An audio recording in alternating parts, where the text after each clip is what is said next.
Historically, CDG has been a market requirements partner for 3GPP2, which is where the CDMA standards are developed. But now with many of our operators, and there's already a dozen who have announced they're moving to LTE as part of their evolution path, we're proud that we're now becoming a part of 3GPP, and that will serve the role of market requirements partner there as well.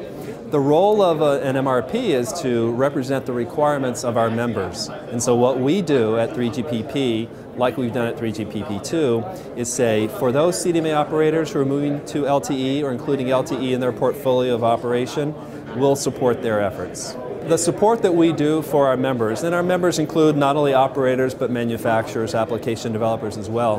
What we do for them is in the area of evolution. So there's obviously the issues that come across about handover and handoff, and how is voice going to be carried? Is that voice over LP, or excuse me, voice over LTE, voice over IP over LTE, or is it circuit switch fallback? So we look at those aspects. Another big area is devices. So we look at dual mode devices, and we look at international roaming and interoperability of devices. Our focus at CDG is on all of our members, and we focus on the 300 or so CDMA operators around the world.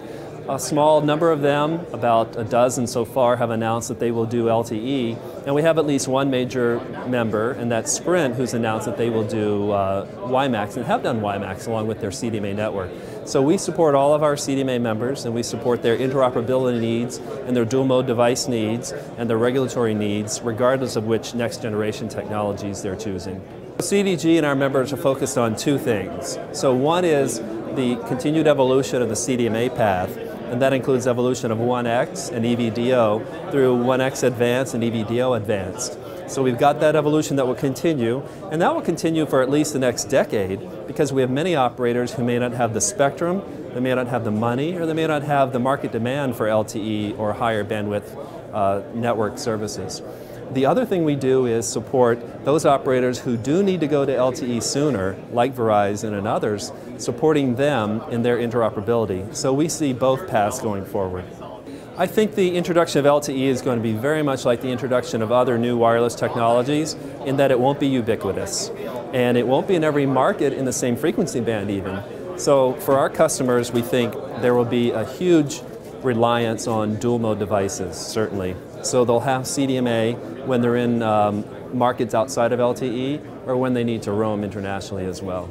The first LTE devices we'll see here in the second half of next year in 2010, but dual mode devices need to be a part of that launch as well. So we're working with our members, not only the operators, but of course the handset manufacturers and the chipset manufacturers, to make sure those dual mode devices are available at launch as well. On the issue of intellectual property rights, as a trade association, it's not something that CDG gets involved in. So we look at device costs overall, but most of the device costs can be attributed to scale and to coming down the learning curve. So our focus is, how do you make common requirements so that the most number of operators are doing the same thing, so that the manufacturers can manufacture the most number of devices for a larger group of people, and that brings down the cost.